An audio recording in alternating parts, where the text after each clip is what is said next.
Chers téléspectateurs, bonsoir. Le 21 juillet au soir sera le premier jour de la campagne pour le référendum constitutionnel. Les acteurs politiques sont déjà sur le terrain, chacun pour prêcher sa parole et défendre sa cause. Les partisans du oui et ceux du non ne se font pas de cadeaux. Avant d'entrer dans les détails de la campagne et de la pré-campagne, pouvez-vous nous rappeler sur quoi portent les changements ou modifications proposés au référendum? Pour répondre à cette question centrale et bien d'autres, Zoom Sur reçoit pour vous, chers téléspectateurs, M. Lassana Adama Kamara, qui est député lui-même de Sélibabi. Bonsoir, monsieur le député. Il reçoit également pour vous ce soir Dr Hatem Mohamed El-Mami, professeur universitaire. Bonsoir, professeur, et bienvenue. Merci d'avoir répondu à notre invitation. Pour commencer, la question qui se pose et qui est la plus importante à notre avis et qui fera le centre et l'axe principal de la discussion de ce soir porte sur les changements et modifications proposés au référendum. D'où est-ce qu'ils viennent? Ils sont le fruit de quoi? Et en quoi consiste-t-il essentiellement, monsieur le député? C'est très important comme question parce que on a l'impression tellement le débat politique est surchauffé que c'est une décision du président qui a demandé ces amendements. Or, ces amendements sont le fruit d'un dialogue national qui a concerné les acteurs politiques, la société civile, les intellectuels, et pendant un mois durant. Aucun sujet d'intérêt national même n'a été tabou. À la fin de ce dialogue, des compromis ont été faits sur certains points qui vont dans le sens de l'intérêt du pays. Et le résumé a été fait par la commission de suivi qui représente la plupart des partis politiques. Ces points sur lesquels qui doivent rentrer dans la Constitution viennent de là-bas. Notamment tout ce qui est polémique actuellement, le drapeau, l'hymne national, les conseils régionaux, c'est en fait le fruit d'un dialogue national pendant un mois. Et c'est la synthèse, c'est-à-dire qu'il y a des points, chaque parti, chaque sensibilité politique a amené des points, et il y a une synthèse. Donc ces points ne sont pas l'œuvre d'un président de la République, et encore moins d'une personne. Il s'agit de la communauté nationale qui s'est réunie pendant un mois. Il était dommage parce que certains acteurs politiques, dans leur liberté, n'ont pas assisté, mais pour ceux qui ont assisté pendant un mois, on ne peut pas dire que c'est une minorité qui s'est retrouvée à le palais du Congrès. Donc ces amendements qui sont soumis au peuple viennent du dialogue national inclusif. Ils viennent de personne, ce n'est pas une histoire individuelle. Et apparemment, quand on entend le débat politique, on a toujours l'impression que le président a décidé de changer le drapeau, de tel. Non, il s'agit des citoyens qui sont réunis au palais du Congrès pendant un mois de débat, qui ont vu le pour et le contre de chaque thème. Et les thèmes qui sont les plus importants, porteurs pour le développement du pays, ont été retenus. Notamment les conseils régionaux, les institutions, etc. On reviendra plus en détail. Monsieur le professeur, monsieur Hatem, est-ce que vous avez quelque chose à ajouter? Bon, je n'ai rien à ajouter sur ce qu'a dit l'honorable député, sauf que j'ai dit davantage que effectivement le dialogue inclusif qu'a connu la Mauritanie a fait ressortir ces amendements, ces propositions d'amendements. Effectivement également, il y a une grande amalgame entre la position du président de la République et la majorité et l'opposition du dialogue, l'opposition qui a participé au dialogue. Et en fait, effectivement, il y a aussi beaucoup de diffamation sur le contenu de ces modifications. D'abord, on s'est focalisé essentiellement sur la question du drapeau, sur la question de l'hymne national, à savoir que l'hymne national ne figure pas dans les modifications constitutionnelles, c'est par un texte législatif. Les changements proposés intéressent essentiellement l'aménagement des structures du pays, essentiellement le Parlement. On a vu que le bicaméralisme qu'on a connu depuis 1992 n'est plus valable. D'ailleurs, l'opposition radicale parmi les partis opposants classiques, dans leur programme, il y a l'expression du Sénat. Bon, je crois qu'on doit rester dans cet état d'esprit. Ce sont des amendements pour améliorer la gouvernance politique. Et il y a eu effectivement, c'est pas un changement du drapeau, mais aussi une amélioration du drapeau. C'est-à-dire, on garde le drapeau tel qu'il est, il y a eu des barres rouges. Et Maintenant, on essaye un petit peu d'introduire un nouvel élément perturbateur, c'est le troisième mandat, etc., etc. Et là, je dois signaler qu'on ne doit pas faire allusion. Monsieur le Premier ministre, Monsieur le Président de l'IPR sont des personnalités politiques d'un camp, et ces partis politiques, l'IPR essentiellement, connaît aujourd'hui une renaissance, voire un essor. Et du coup, tous les idées qui peuvent servir à la consolidation de son assise populaire sont permis. Et l'appel au troisième mandat n'est pas nouveau. Si dans leur discours, ils utilisent cet appel, ce n'est pas encore, ce n'est pas du tout dans les résultats du dialogue national. Et je crois que c'est un débat qui sera après.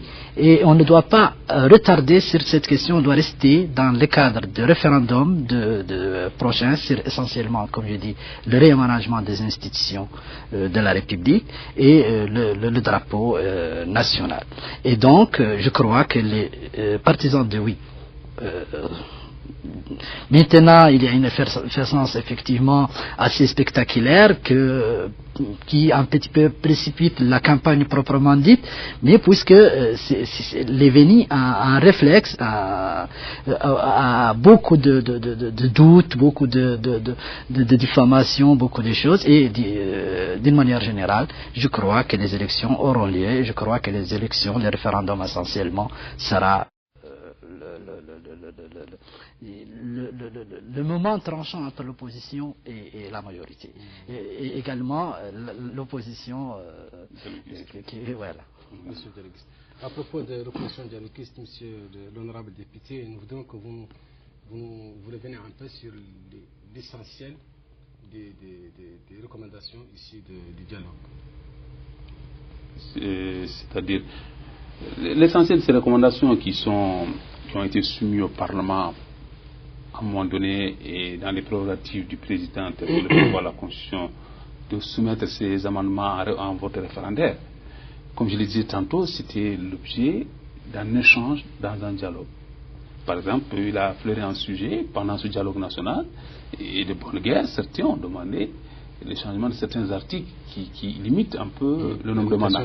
Mais comme on est dans un dialogue, c'est le pour et le contre. Il y avait pour certains des lignes rouges. Ce qui est important, c'est que la synthèse qui a été faite reprend carrément les amendements qui sont là. C'est-à-dire qu'il vient de là où nous avons dit oui, certains ont dit que oui, ça peut passer. Et comme l'a dit le docteur, c'est qu'il s'agit de rendre efficient les structures de l'État. Et je pense que les gens sont extrêmement conservateurs parce qu'un pays se reforme tout doucement. Nous avons créé des institutions, la Cour des comptes, mais si à un moment donné nous voyons que les budgets de l'État sont trop lourds, il nous appartient, surtout que d'ailleurs je voudrais quand même rendre hommage un peu au gouvernement, je ne suis pas de la majorité, parce que le dialogue n'était pas obligatoire. C'était une initiative. Non, c'est une initiative en plus, et je pense que c'était extrêmement important. Déjà, le pouvoir, il a sa majorité au Parlement. Nous sommes l'opposition, mais il a sa majorité. Il peut passer au niveau du Parlement pour demander ce qui s'est passé. Mais le dialogue, c'était pour un peu éclairer. C'est pour que tout le monde puisse contribuer. Donc ça, c'est comme un élément important. On n'est pas obligé de gouverner quand on est une majorité, de faire un dialogue national. Je pense que c'est un plus qu'il faut quand même reconnaître. Et c'est dommage que certains n'ont pas pris cette occasion. Parce qu'un dialogue, c'est toujours constructif. Et je pense, je l'ai dit dans la dernière émission de son sûr, aucun gouvernement au monde ne peut être sous un dialogue national pendant un mois. Il y a des prises de notes. Et ça aide l'État, ça aide le gouvernement. Au-delà même de ces points-là, il y a certainement d'autres points que les citoyens, les intellectuels, la société civile a posés dans le cadre de la pêche, dans le cadre de l'agriculture. Et je suis sûr que le gouvernement qui était là-bas prenne note et ça ne peut qu'aider l'État à améliorer un peu la situation. Donc un dialogue, c'est extrêmement important. D'ailleurs, ça calme un peu la situation. Imaginez, certains discours qui ont été tenus, par exemple, le doyen Balas, il y a tenu la parole de dire ce qu'il veut. Mais c'est important d'apaiser la société. Donc le dialogue, c'est une manière de laisser aussi les gens parler, et parfois il y a des idées pertinentes qui reviennent. Donc ces amendements, comme je l'ai dit tantôt, sont le fruit du dialogue. Et il est dommage, pour des raisons politiciennes, qu'on personnifie un peu cette histoire-là. Et le drapeau, je l'ai dit tantôt une fois dans une émission ici, c'est une question de l'angle où on est. C'est le verre à demi plein ou à demi vide. quelqu'un de progressiste, quand on rend hommage à des martyrs, ou ceux qui vont mourir demain pour la patrie, leur donner 2 bandes en gardant 70% des drapeaux, moi en tant que progressiste, je ne lui vois pas de problème. Maintenant, quand il y a des conservateurs qui pensent que mettre une bande rouge, c'est dénaturer ce drapeau, c'est une question de conservatisme. Et je suis sûr que ce drapeau il va passer le 5 août prochain. Et dans 10 ans, on aura adopté carrément ce drapeau. Évidemment, il y a certains qui sont un peu enclins au changement, conservateurs. Moi, je trouve que rendre hommage à des martyrs qui sont morts à la frontière, et encore, on a des soldats qui sont exposés au terrorisme aux frontières et qui sont loin de leur famille. Leur rendre hommage pour doper un peu le moral de nos troupes. Et il y a des policiers qui passent toutes les nuits derrière leurs femmes, derrière leurs enfants, qui sont pour la sécurité du pays. Rendre hommage à ceux qui prendront ce grand risque-là. Moi, personnellement, je trouve que, et d'ailleurs, comme on le disait tantôt, les États-Unis, qui sont les plus vieilles démocraties, ont changé 29 fois leur drapeau. Un drapeau changé, c'est pas la mer à boire. Je pense que les gens ont plutôt utilisé cette corde affective pour discréditer un peu le débat. Ouais, je pense. Vous avez quelque chose à dire à propos du changement du drapeau et éventuellement des autres parties de la Constitution qui sont... Non, c'était bien dit, c'était bien défendu et c'est normal parce que l'honorable député est l'un des artisans du texte le drapeau. Mais moi je dirais que le changement essentiel, ce n'est pas le drapeau. Le changement essentiel, c'est l'aménagement des institutions. Autrement dit, on est sûr que nous aurons une majorité écrasante en ce qui concerne le changement des institutions, l'aménagement des institutions. Sur le drapeau, s'il y a certains qui sont résistants, je crois que le gouvernement a changé le texte initial qui a été proposé par la voie parlementaire. Il y avait un seul texte. Aujourd'hui, on a 2 textes. Le texte qui intéresse toutes les modifications proposées et le texte spécifique au drapeau. Non, l'hymne national, non. L'hymne national, c'est une loi. C'est une loi, ça ne l'intéresse pas. Il y aura 2 urnes. Il y aura 2 urnes. Effectivement, il y aura 2 urnes. L'urne, pour cette question, apparemment, il y a certains qui sont réticents, mais pour la première question, sincèrement, les modifications et surtout la suppression du Sénat et la création des conseils régionaux ou des assemblées régionales, on n'a pas encore le texte, la forme définitive, mais de toute façon, on croit sérieusement que c'est une façon de consolider la démocratie au niveau de la base. Et surtout, un petit peu de déconcentrer la capitale de cette concentration parfois agaçante, je dirais paralysante de l'appareil de développement et de la démocratie. Et je crois que le fait d'attirer un petit peu le débat politique vers les problèmes réels et quotidiens des citoyens à leur niveau, c'est toujours plus pertinent que de leur donner des solutions dans des bureaux fermés. En fait, je crois que les conseils régionaux seront en mesure d'apporter au gouvernement, au pouvoir central, les vrais soucis et les vraies préoccupations des populations. Et je crois que la question aussi du Sénat repose sur une idée très simple, c'est d'abord rationaliser le travail parlementaire, mais aussi rationaliser les ressources du pays. Et pour l'intégration d'un ensemble d'organes consultatifs constitutionnels, le Conseil supérieur, voilà, le Conseil économique, le médiateur de la République, le Conseil del Fatwa et d'autres, et c'est évident, c'est une rationalisation du travail, parce que la dispersion des efforts ne contribue en aucun cas à l'efficacité des solutions proposées. Et donc, je pense que le débat doit se concentrer sur ça, surtout au niveau de la campagne électorale, et on ne doit pas en réalité se tarder sur des questions marginales ou plus ou moins diffamatoires. Je le dis clairement, nous avons des propositions de loi référendaire. Le peuple doit répondre à la question: vous appuyez ces propositions, oui ou non? Et du fait, bon, pour l'aspect technique, il y aura la campagne électorale, il y aura certainement d'explication davantage de ces textes, il y aura la distribution de ces textes, chacun aura certainement... Nous reviendrons dessus parce que c'est le côté pratique, opérationnel. Mais je suis tenté de vous poser la question suivante. En quoi les conseils régionaux seront-ils différents des communes, des mairies que nous avons appelées? Il y a une grande différence parce que, bon, vous savez, au niveau de l'administration, vous avez plusieurs échelons. Vous avez un échelon central, où les compétences, les attributions touchent l'ensemble du territoire et l'ensemble des questions. Or, dans l'administration territoriale locale, vous descendez et il y a l'administration territoriale dont les compétences et les ressorts touchent une partie du territoire, une région par exemple, tout entière.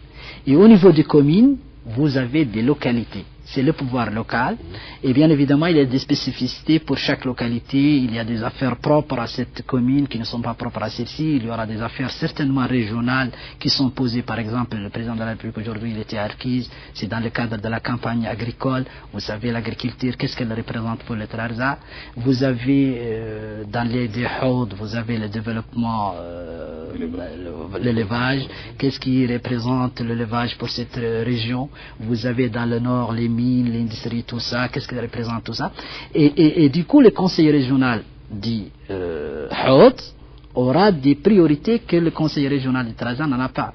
Mais aussi, la commune de Nema n'a pas les mêmes problèmes, par exemple, de la commune de Walata, etc. Donc, il y a une cascade de compétences et de soucis et de préoccupations qui fait la différence du conseil régional de la commune. Et effectivement, c'est un élément très important dans la dynamique démocratique, surtout dans la démocratie populaire et surtout dans la démocratie directe. Et je crois que la raison principale avancée pour le Sénat était justement la représentation des régions. Bon, pour les Français, on a critiqué ça d'une manière objective, on a dit que c'est pour des raisons historiques, etc., etc. Mais la principale raison, c'était de représenter les régions.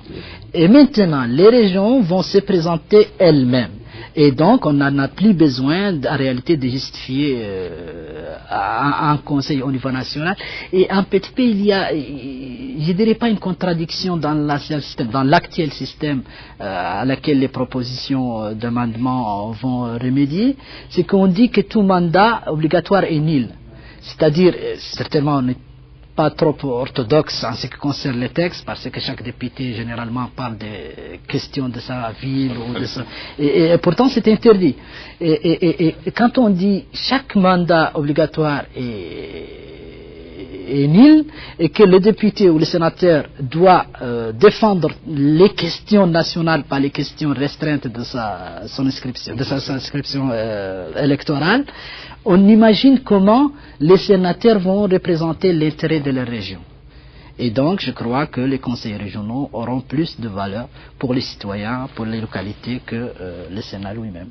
Monsieur le député, puisque vous êtes en élu, pouvez-vous dire maintenant, est-ce que les électeurs sont suffisamment sensibilisés, informés sur les changements constitutionnels pour lesquels ils doivent voter par vous ou non?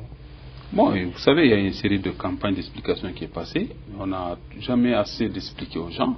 Surtout, comme on l'a dit tantôt, ces mesures, ces amendements-là sont bénéfiques pour le pays, mais il y a eu assez d'intoxication, il y a eu des questions sentimentales, on en a parlé tout de suite, de telle sorte qu'on a oublié, comme le professeur vient d'expliquer, l'importance des conseils régionaux, la déconcentration, la décentralisation, et le gouvernement aura en charge certains paramètres républicains, et la région, en fonction des spécificités économiques, ils vont lire leurs conseils régionaux, demander à l'État de leur donner les moyens en fonction des projets régionaux.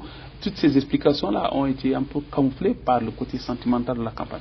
Encore une fois, je crois que le professeur a rappelé une chose importante, c'est que nous avons la possibilité de voter pour ceux qui tiennent beaucoup à cet aspect sentimental. Il y aura 2 urnes. Il y a le drapeau, pour ceux qui veulent exprimer ce qu'ils veulent leur dire, mais ça ne va pas empiéter sur l'importance des conseils régionaux ou la rationalisation des...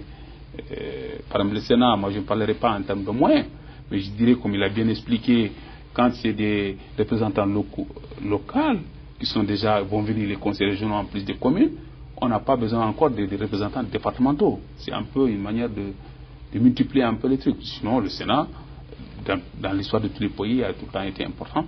Mais il faut, comme on l'a dit au début, il faut rationaliser un peu les moyens, il faut adapter. Et rien ne dit que dans quelques années, le gouvernement qui viendra verra que le Sénat, il faut l'ajouter en plus au Conseil général. Ça dépendra des paramètres du moment et de surtout l'apport que ça a pour le pays. Donc ça veut dire que les citoyens sont informés, mais souvent ils les ont été camouflés par l'histoire de drapeau. Il est clair maintenant que celui qui veut exprimer ce que tu veux par la parole, il y a deux urnes, mais il ne faut pas que ça nous empiète sur des paramètres des conseils régionaux, sur la rationalisation de certaines institutions, la Cour des comptes, la médiateur de la République fusionnée. Maintenant, l'explication va beaucoup plus loin, avec cette façon que le gouvernement a bien vu de scinder un peu les eaux. Ouais, je pense. La société civile peut-elle jouer un rôle de campagne, de sensibilisation auprès des électeurs, des citoyens? Oui, mais écoutez, la société civile, en fait, ça c'est parmi les amalgames que nous connaissons. La société civile doit jouer un rôle secondaire, voire concurrent à la société politique, à savoir les partis politiques, les forums, les élus, etc., etc. La société civile peut jouer son rôle effectivement de vulgarisation des valeurs démocratiques. C'est-à-dire qu'on peut faire appel à des organismes non gouvernementaux pour expliquer aux citoyens leurs droits, leurs devoirs. Et moi, je vais vous dire une chose. J'avais rencontré un professeur américain qui a d'ailleurs un livre sur la démocratie. Et il a fait 30 ans d'enseignement pour la démocratie et on lui posait la question quelle est la meilleure façon de comprendre et de connaître la démocratie. Il a dit c'est de la pratiquer. Il faut pratiquer la démocratie pour le comprendre. Et la meilleure façon de pratiquer la démocratie, ce sont les urnes. Et dans ce cas, le rôle de la société civile, c'est justement de participer à la consolidation du processus démocratique. Elle doit jouer un rôle important dans la vulgarisation, dans comment dirais-je, l'éclaircissement de ces projets. C'est-à-dire que, mais on ne doit pas impliquer véritablement la société civile dans la politique parce que vous aurez certainement c'est pas vraiment son rôle. Voilà, vous aurez des ONG pour, des ONG contre. Mais à mon sens, toutes les ONG doivent être pour la pratique démocratique, c'est-à-dire la participation au référendum. C'est un droit, vous participez, vous dites oui ou non. C'est ça le rôle de la société civile, mais également dans le faire connaître aux citoyens le contenu de ces lois référendaires sur lesquelles ils vont se prononcer. Oui, c'est intéressant. Oui. Je voudrais savoir si vous avez une idée à propos des textes qui régissent la campagne, parce que nous sommes à moins d'une semaine. La campagne doit démarrer le 21. Est-ce qu'il y a des textes qui régissent la campagne et comment la campagne pour le référendum et comment elle doit se dérouler cette campagne? Bon, ça, pour donner ça au professeur des trucs techniques comme ça, nous ne sommes pas à notre première élection, encore moins à notre premier référendum. Je pense globalement, je ne suis pas au courant qu'il y ait un nouveau texte qui a été appliqué dans quelle élection par les dernières élections. Non. Donc, globalement, le cadre, il est connu. Les autorisations pour les meetings, en tout cas, le cadre schématique, il est connu, parce qu'on avait très fraîchement en 2014 la dernière élection présidentielle, et avant en 2013. Je laisserai le soin au professeur d'aller dans les détails techniques, s'il y en a, mais à mon avis, il n'y a pas de grand changement sur le processus électoral. Oui, comme vous dites, honorable, effectivement, nous avons un code électoral depuis 2012. Il y avait le débat, le dialogue de 2011 qui a fait ressortir des réformes sur toutes les élections, sur toutes les campagnes, les élections municipales, les élections sénatoriales, les élections de députés, les élections présidentielles, et nous avons ce code. Et avec le dernier dialogue, on a aussi amélioré les textes. On a des textes spécifiques, soit au Ravel, soit au référendum, et on a particulièrement un décret sur la convocation du collège électoral, et nous avons aussi un autre texte régissant la campagne imminente, c'est-à-dire dans l'immédiat, dans le vendredi, je crois, le 21 prochain.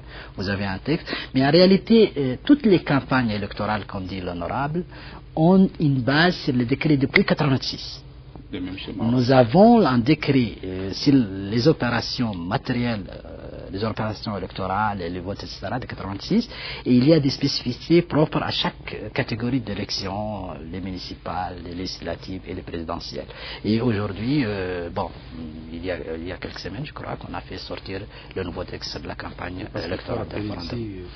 La dernière élection sur le référendum, je crois que c'était en 2006. Oui, le dernier référendum que la Mauritanie a connu, c'est en 2006, mais comme dit aussi également l'honorable, on avait fait un référendum en 91, on a fait un référendum dans les années 60, 64 pour introduire le parti unique, en 61 pour la constitution de la Deuxième République, en 59 et même en 48 dans la loi cadre, tout ça. Et nous avons la coutumier de connaître des référendums. Oui, et surtout on avait, comme il a dit, la CENI qui a une expérience assez solide dans ce domaine. Oui. Quels sont selon vous les discours aujourd'hui que doivent tenir les partis politiques, aussi bien ceux qui vont participer à cette élection de manière active et ceux qui participent d'un boycott actif? Bon, moi je parlerai du discours de mon parti parce que je ne suis pas censé, si le professeur Liper, il nous dira qu'est-ce que Liper. En tout cas, nous, du mot de Biam, nous pensons qu'il faut aller toujours dans la culture, donner un peu la culture du dialogue. Et puis surtout le caractère patriotique un peu de certains changements qui sont là. C'est-à-dire qu'il faut qu'on parte dans ce sens-là. Et comme je l'ai dit dans la dernière émission, nous sommes toujours... nous, un parti assez médian. Nous ne sommes pas pour les violences. Et je pense qu'il faut le dire aux gens que jamais la démocratie ne va avec des actes violents. Et que c'est une expression démocratique. Celui qui participe à 2 bulletins, il n'a qu'à dire oui ou non. Celui qui ne participe pas doit respecter un peu l'autre qui a le droit de participer. Par exemple, ceux qui vont... Il y a des boycottistes, mais en tout cas, il est hors de question de favoriser des violences parce que l'autre va faire ce que moi je ne veux pas dire. En tout cas, un peu cultivé dans ça. Nous, ce que nous allons dire, c'est de penser à la Mauritanie de demain. Ce n'est pas le seul événement final. Nous avons un épisode politique, mais la Mauritanie doit rester éternelle. Autrement dit, il faut toujours éviter d'aller à l'extrême sur certaines positions ou appeler jusqu'à la violence. Parce que quand la violence, ça peut commencer, mais quand ça va s'arrêter, personne ne sait. Et que c'est une expression démocratique. Celui qui ne veut pas tirer chez toi, et tu ne peux pas avoir le droit d'aller empêcher quelqu'un d'aller voter. Ou l'inverse, quelqu'un qui vote n'a pas à insulter quelqu'un qui n'a pas voté. On est en démocratie. Et la Mauritanie a une très grande avance depuis quelques années en matière démocratique. Un peu le respect un peu des différences, en fait, fondamentalement.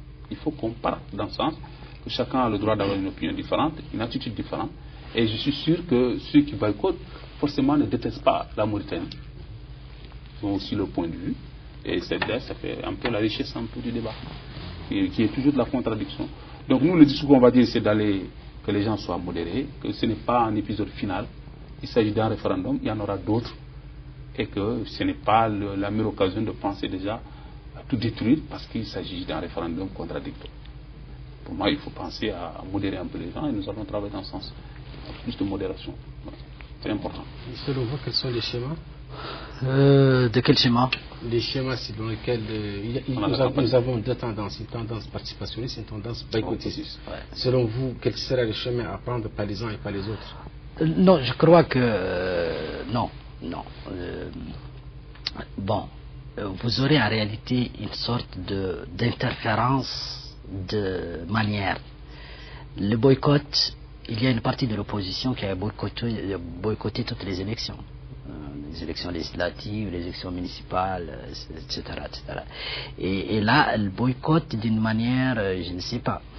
Et ce qui est marrant dans tout ça, vous avez une partie de l'opposition qui sont partie intégrante de l'actuel système, même dans l'opposition, qui demande au boycott. Donc il ne faut pas faire du boycott une chose statique. Et il y a aussi, d'une manière paradoxale, un parti de l'opposition qui a boycotté les autres élections, qui demande, qui participe. Donc, il n'y a pas véritablement un boycott au sens d'influencer la pertinence et la justesse de l'échéance électorale. Oui, on respecte l'avis de tout le monde. Ceux qui appellent au boycott, en réalité, appellent au non. Mais est-ce qu'ils vont boycotter officiellement? Est-ce que par hasard, ils ne vont pas demander à leurs partisans de participer, mais à dire non? puisque cette fois-ci, en réalité, l'enjeu n'est pas partisan, l'enjeu est national. Soit on est pour ces amendements pour la nation, soit on est contre. Donc il n'y a pas véritablement un intérêt partisan particulier. Comme dit l'honorable, il a parlé de son parti, mais les autres partis de la majorité vont faire leur campagne et évidemment ils vont participer. Maintenant la question qui est posée aux autres, qui jusqu'à, à mon sens, à ma connaissance, jusqu'à quelques jours, ils essayent encore de discuter pour prendre une position. Vous pouvez me corriger. Est-ce qu'ils vont boycotter? Est-ce qu'ils vont participer? À mon avis, à mon sens, à ma connaissance, ils n'ont pas encore décidé entièrement. Je connais qu'il y a un parti qui a déclaré qu'il va participer. Ils ont déclaré qu'il va... Il y a l'UFNDU qui boycotte, mais il y a certains partis qui étaient dedans, qui vont plutôt voter contre participer. Il n'y a pas un consensus global dans le position. Bon, voilà. Donc, je crois que le boycott lui-même ne va pas influencer l'élection elle-même. D'ailleurs, comme on a assisté à l'élection présidentielle, aux élections législatives, ça n'a pas véritablement influencé la question. La question qui se pose en réalité, c'est le taux de participation. Ce sera l'enjeu. Ce sera l'enjeu, en fait. Bon, ce n'est pas véritablement un enjeu, parce que nous connaissons la période. Mais l'enjeu peut-être aussi oui ou non, on ne sait pas. De toute façon, c'est une nouvelle échéance démocratique et je sais qu'il y aura une participation satisfaisante et je crois aussi qu'il y aura un oui assez écrasant, mais du reste, je n'ai pas en réalité des prophéties en ce qui concerne les boycotts. J'ai rejoint l'honorable député sur la question de ceux qui disent moi ou les délige. Je participe, je gouverne la Mauritanie où en réalité on doit, voilà. Je crois que ce n'est pas sage, ce n'est pas pertinent et aucun Mauritanien n'est pour. Je dis aucun Mauritanien, y compris ceux qui en réalité brandent ce slogan. Ils ne sont pas pour la violence, ils ne sont pas pour l'anarchie. Et ensuite, je ne vois pas véritablement encore, à nos jours, l'intérêt véritable d'une telle demande. Nous avons une échéance électorale, certains sont pour, certains sont contre. Mais le problème, c'est au niveau de notre conception de la politique. Malheureusement, notre politique est caractérisée d'une manière flagrante de la personnification des programmes et des projets. En réalité, si l'État, si le gouvernement, si un commissaire de police, si un simple agent, si tout simplement un commerçant prend une mesure, on ne dit pas sa qualité. On n'essaye pas d'expliquer pourquoi il a fait ça. On cherche tout simplement, c'est tel monsieur qui a fait telle chose. Si vous envoyez aujourd'hui un agent qui ramasse soi-disant soupçonné, ils te disent non, ce n'est pas un agent de police qui a amené ce monsieur, non, c'est Vlan ou le Vlan, c'est telle personne qui a amené telle personne. C'est une culture. Malheureusement, oui, mais ne devait pas en réalité introduire le débat politique, parce que la classe politique, c'est en réalité l'intelligentsia du peuple, c'est la concentration des intellectuels, ce sont des gens qui ont des visibilités certes divergentes, mais aussi parfois convergentes sur les intérêts nationaux. Et du coup, ils ont camouflé le débat véritablement politique entre une majorité de partis politiques qui est pour, sous en réalité l'emblème de son excellence le président de la République. Et on dit voilà, c'est pour le président de la République. Et moi, je vais vous dire une anecdote. Je me rappelle bien que c'est une chose qui me reste en réalité en tête. J'ai vu un article dans lequel était écrit « N'aidez pas le président de la République à réussir le sommet arabe ». C'est significatif. Est-ce que la réussite du sommet ou la réussite d'une manifestation organisée en Mauritanie, voilà, c'est pour toute la Mauritanie ou pour le président de la République ou le parti politique? Je crois qu'on doit sortir de ce clivage personnifié et on appelle les choses telles qu'elles sont et on reste dans le cadre de débats d'idées et pas les débats de personnes. Ce que je vous disais sans le couper, c'est que dès le départ, c'est que je disais tout de suite que ces amendements sont le fruit d'un dialogue national.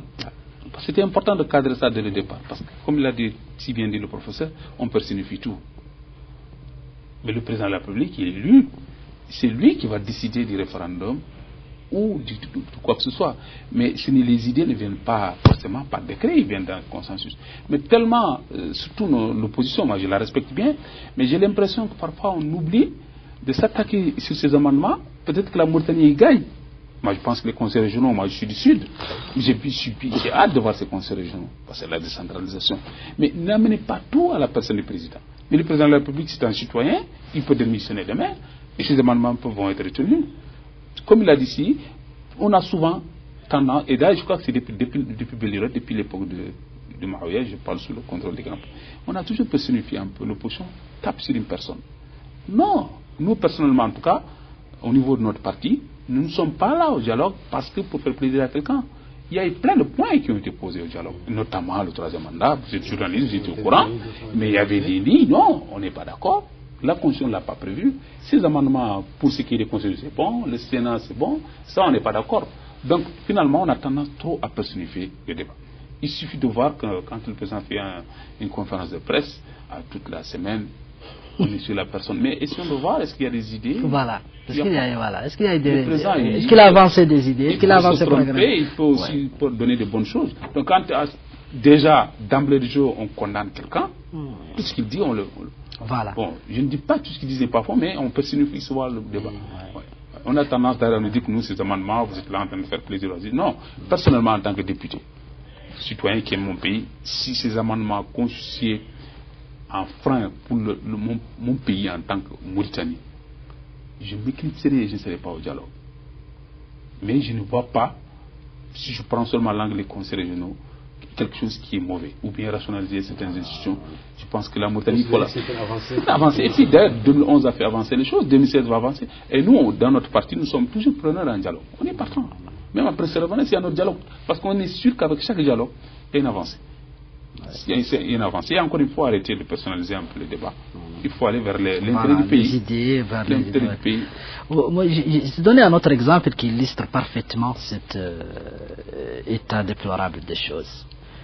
Il y a un parti politique de l'opposition, classique, radical, dans son programme, et je crois que, je n'ai pas lu son programme, mais quelqu'un m'a dit que c'est dans le 10e point. Il y a clairement la suppression du Sénat.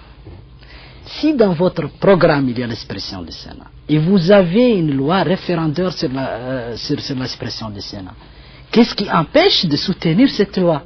C'est parce que le président de la République le soutient. Comment vous allez convaincre votre assise du reste du programme? Si dans le programme il y a le gouvernement, il y a des partis, il y a sur la table une réalisation de votre programme, qu'est-ce qui vous empêche de soutenir cette... C'est vrai que certains partis d'opposition avaient demandé bien avant ce dialogue. Oui. Nous sommes en train de déborder un peu de temps. Je suis vraiment désolé. Le débat a été intéressant. Je remercie monsieur le député de l'UAM, M. Babi, Lassana Kamara. Je remercie également M. Mohamed Hatem Mohamed El-Mami, qui est professeur universitaire. Je vous remercie, vous également, chers téléspectateurs, dans le plaisir de vous retrouver très prochainement dans une prochaine émission avec Zoom sur. D'ici là, passez d'agréablement à la suite, c'est les suites de l'émission de la télévision de Mauritanie, Al-Mauritania. Bonsoir.